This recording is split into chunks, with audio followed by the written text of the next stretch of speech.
This is our CSD medical simulation lab. We use this space for student training for working as a speech pathologist in places like nursing homes, hospitals, medical settings that they need to learn to function in and be familiar with. So we start that training right here on campus so that they can transfer those skills once they go off on extern and clinical fellowship and beyond. So after they're trained in kind of what we're going to cover, we move over here into the simulation half, where we actually run simulations with instructors, volunteers, and paid actors serving as simulated patients to practice that skill in kind of a low stakes but high fidelity environment. So it looks very much like what it would look like in a hospital and a nursing home, but these aren't real patients, there aren't real consequences, so it's a very low pressure, low stakes environment where students can learn, be comfortable making mistakes, and trying again. Hi, I'm Mindy. I'm from Speech Language Pathology.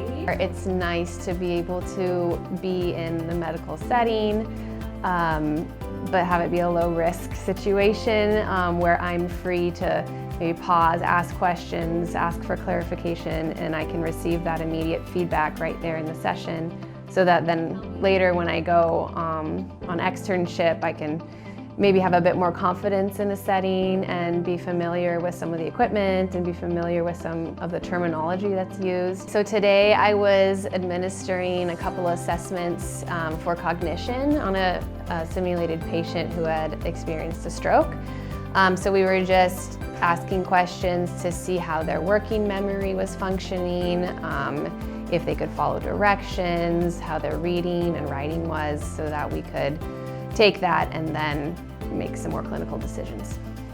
So you can see we've set up the environment as close as possible to mimic an acute care hospital room. So we have the hospital bed, we have a monitor simulating a vitals machine, we have a bedside chair, we have, everything down to the whiteboard you would see in a patient room with some relevant information on it. This is called a head wall, and it actually functionally simulates a lot of the equipment that the students are going to see in the hospital. So we can perform suctioning, we can do some mock delivery of oxygen so they can learn to read how much oxygen their patient might be receiving. The hospital bed works, so we work on things like positioning your patient. I have mock trays that we use so we can work on feeding the patient or swallowing therapy. Basically everything that you would do with the patient in the hospital, we can simulate it here in the lab. Everything I learned in this lab, I can take something from it and apply it to another setting. So I know that even if I'm not in an adult medical setting in the future, this is going to equip me with really valuable skills that I can apply anywhere.